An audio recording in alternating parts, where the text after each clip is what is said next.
Fala pessoal, hoje aqui mais um vídeo do canal, quem fala com vocês é o Cadu.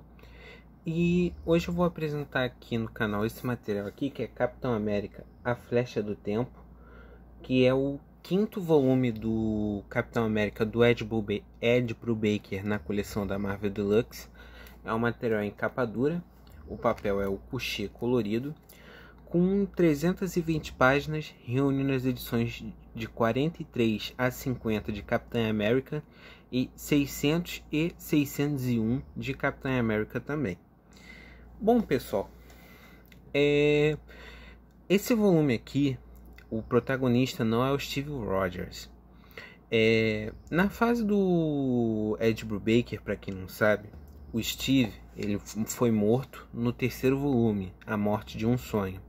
A partir do quarto volume, que é O Homem que Comprou a América, o Buck ele assume o manto do Steve e passa a ser o Capitão América. E para ler A Flecha do Tempo, você precisa necessariamente ler O Homem que Comprou a América? Não. Dá para você ler esse aqui de boa e até de forma isolada. A única coisa que ele vai te dar uma curiosidade é de o que aconteceu com a Sharon Carter, que não entra em questão ainda. Eu vou comentar. Do que se trata a trama de A Flecha do Tempo? O Buck ele vai se deparar mais uma vez com... ele vai se deparar com o passado dele de soldado invernal. Um antigo cientista chinês que ele tinha que matar em uma missão dele vai acabar retornando para a vida dele, ao mesmo tempo que ele vai ter que lidar com o fato de que um antigo colega dos invasores virou projeto de estudo, não foi enterrado como um homem corretamente, e o Buck ele vai ter que lidar com essas questões ao mesmo tempo, não é uma coisa de forma separada. Uma coisa que eu acho muito legal é que, como a galera está comentando muito do Ed Brubaker hoje em dia, é que o roteiro dele ele tem um clima de espionagem, de tensão, que é muito boa e é muito bom, e acaba que vai te guiando pela história e você vai sentindo assim, que você está realmente assistindo um filme de 007, só que com colãs. É uma coisa muito legal, eu acho isso muito bacana no roteiro do Ed Brubaker, nessa fase do Capitão América em específico. E uma coisa que eu acho muito boa também é que você lendo esse encadernado e lendo o restante da fase também, você percebe de certa forma uma homenagem que o Ed Brubaker faz aos personagens da Era de Ouro da Marvel, que a DC teve até hoje, ela sempre está reverenciando a própria Era de Ouro. E a Marvel está sempre escanteando os personagens da Era de Ouro dela. Seja o Namor, o Tocha Humana, Jim Hammond, o Centelha, até o Union Jack, por exemplo, eles são deixados de lado, mas acaba que o Ed Brubaker está sempre trazendo esses personagens de volta. E você vai conhecendo eles. Claro que o Namor ele ainda tem um bônus adicional, porque ele está sempre fazendo ponta em outros títulos. Quarteto Fantástico, X-Men, Capitão América e por aí vai. A trama do encadernado, das edições 43 até a... acho que vai da 43 até a 48. É esse arco do cientista chinês, que é muito bem conduzido. O Ed Brubaker aqui, ele não te joga numa trama que é cheia de conveniências. Você não vê um roteiro conveniente, não. Você vê aqui um roteiro que, assim, ele te trava um pouco, ele te deixa apreensivo pela situação do Buck. E ele não trata o Buck aqui como um cara totalmente otimista, não. O legal é que o Ed Brubaker ele sabe jogar essa para você também. O Buck ele não é o Steve Rogers, ele não é o Steve Rogers pequeno também, e ele não é melhor que o Steve. Pelo contrário, ele de certa forma ele é mais pessimista que o Steve. Como no Soldado Invernal teve o retcon do Buck na Segunda Guerra não ser o Robin do Capitão América, e sim o cara que estava para fazer o trabalho sujo, o roteiro ele trabalha melhor essa concepção para você.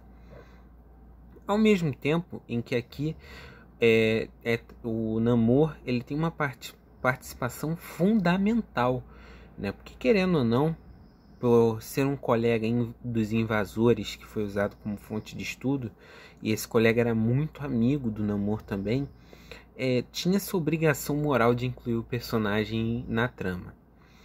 E a gente vai para a edição 49, que eu vou ter que dar spoiler quanto a Sharon Carter. É uma edição que vai abrir caminho para o Capitão América Renascimento, que é um encadernado que vem logo depois desse, e tem vídeo dele aqui no canal também. É só vocês procurarem que vai ter aqui no canal. Aqui a Sharon ela vai estar sofrendo as consequências do isolamento dela pós-morte do Steve. Ela teve uma participação na morte do Steve porque ela sofreu lavagem cerebral do Dr. Faustus, que é um inimigo do Capitão América que pode fazer hipnotismo. Então você vai ver aqui sementes sendo plantadas. Por exemplo, aqui o Brubaker ele vai plantar uma semente também para o arco do Capitão América dos anos 50, que é um cara que tomou um soro do super soldado adulterado, que causa loucura nele. E como é que se diz? Ele pensa que é o Capitão América e ele tem ideias mais extremos. Então você vai ver essas sementes sendo plantadas na edição 49. Isso é muito bom. A partir da edição 50, a gente vai ter o aniversário do Bucky. O Brubaker ele vai fazer uma edição focada no dia especial do Bucky, né? Enquanto ele está lutando contra um grupo dos Cães de Guarda, que é um grupo extremista de extrema direita norte-americano, você tem ele relembrando de um aniversário dele na Alemanha, onde eles estavam numa missão secreta e o Centelha fez um bolo para ele que deu uma situação um tanto quanto inusitada. É uma edição cheia de coração, é uma edição que trabalha bem o emocional do personagem. E outro elogio que eu tenho que fazer a essa fase é a relação da Viúva Negra com o Bucky. Uma coisa que é muito legal é que a Viúva Negra ela só ganhou acréscimo também com a fase do Brubaker. Porque enquanto a personagem ela tinha sim seus plot twists, ela tinha sim a sua mitologia, ela foi muito enriquecida nessa run aqui do Capitão, porque a relação dela com o Bucky ofereceu mais elementos para ela também. Não foi um desenvolvimento só para o Soldado Invernal, ambos ganharam com isso. Eu achei muito bacana, o relacionamento deles dois é bem feito, não é aquele amor chicletinho, todo bonitinho, gente certa. Não, eles dois sabem que o mundo é ruim e tal, mas eles dois ali estão juntos, eles se preocupam um com o outro. Ela xinga ele muitas vezes desse jeito impulsivo dele. Isso é muito legal, eu gosto disso. Aí a partir da edição 600 é uma edição comemorativa de aniversário. Aí você tem a participação de vários artistas diferentes. Você tem, por exemplo, uma narrativa aqui do próprio Ed Brubaker para o personagem. Aqui vai mostrar, por exemplo, a Sharon, aquela situação que eu falei para vocês, que vai desembocar lá na trama do Renascimento, com arte do Bryan Hitch. A história não tem arte do Bryan Hitch, se eu não me engano a história é do Michael Lark, ou do Michael Lark ou do Michael Lark. Aí depois a gente tem uma história com a arte do... Poxa, eu esqueço o nome desse cara, eu não gosto muito da arte dele, mas tá beleza, estamos ganhando. Eu vou mostrar a arte primeiro dessas edições, dessas historinhas, né? Aqui ó, a arte do Michael Lark, que é uma arte muito boa, eu gosto da arte dele, que ela tem um clima meio no ar. Howard Chaykin, agora eu lembrei, Howard Chaykin, é esse maluquinho mesmo, que vai abordar aquele Capitão América dos anos 50, o outro Steve Rogers, o título. Aí você tem uma Bucky de outra dimensão aqui que vai ter participação do Patriota dos Jovens Vingadores. Aqui, outro com a arte do Michael Lark, ó. Eu gostei. Essa história vai abordar as consequências da morte do Capitão, porque aqui se completaram 1 ano da morte dele.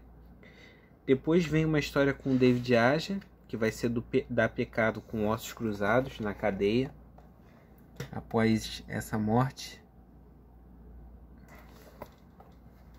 Eu sempre gosto da arte do David Aja também. Aí voltamos ao Michael Lark, só que dessa vez ele vai abordar os Vingadores indo para comemoração, que vai ter tipo um manifesto da morte do Steve. Outra história bem boa. Todas as histórias aqui são boas, eu não vou ficar detalhando muito. Aí por último, essa vai serviu de certa forma como homenagem, é a de 601, Sangue Vermelho, Branco e Azul, com as ilustrações do Gene Colan, que vai abordar uma historinha lá da Segunda Guerra Mundial, onde o Buck e o Steve eles estavam numa aldeia que estava sendo atacada por vampiros. É uma história muito boa, ótimo clima de terror. Aqui agora eu vou mostrar para vocês a arte do Steve Epstein. Tem também a arte do Luke Ross, Butch Guys, mas ambas são muito parecidas aqui, ó. Eles na Segunda Guerra. Tem a participação do Batroc nesse primeiro arco em luta de combate corpo a corpo. Eu gosto do Batroc, eu acho ele um vilão interessante. Bom, gente, dá pra você ler isso aqui sozinho? Sim. O problema é as pontas soltas que esse encadernado gera. Como a Panini recentemente republicou Capitão América Renascimento, é válido. A Panini republicou até o julgamento do Capitão América. Então dá pra você ir atrás dessas histórias assim. O problema é que muita gente é ruim para completar a coleção de capa dura muito longa. Eu concordo, é chato. Mas vale a pena se você só quer ter um tira-gosto dessa fase. Eu achei por R$ 29,90 lá na Shopee. Tem pelo menos umas 3 ou 4 lojas na Shopee com frete gratuito, que dá pra você achar isso aqui. Eu comprei isso lá, veio em perfeito estado. Ó, não tem nenhum arranhão, tá tudo bonitinho, nenhuma página rasgada. Acho que vale a pena vocês comprarem por lá. Ainda mais pelo desconto também, querendo ou não, uma coisa que conta hoje em dia. Então, que nota eu dou para esse volume? Eu dou uma nota 10, porque é uma edição que vale a pena ter, porque ao mesmo tempo que eles fazem homenagens, eles deixam essas pontas soltas, e tem histórias muito boas aqui. A edição 600 em particular, ela já faz valer o encadernado, porque você tem um monte de artistas voltando só para contar histórias. Você tem o Roger Stern, você tem o Mark Waid, que são autores muito importantes para o Capitão América também. Então é isso, eu vou deixar o link, eu vou tentar deixar o link para comprar na Shopee aí na descrição do vídeo. Eu vou ver se eu consigo catar lá onde eu comprei para ajudar vocês. Então é isso, gente, espero que vocês tenham gostado do vídeo. Comentem aí se vocês querem que eu traga mais coisas da Marvel Deluxe. Se vocês já leram essa fase do Ed Brubaker completa, o que vocês acham? Comentem aí. Valeu, obrigado e tchau, tchau.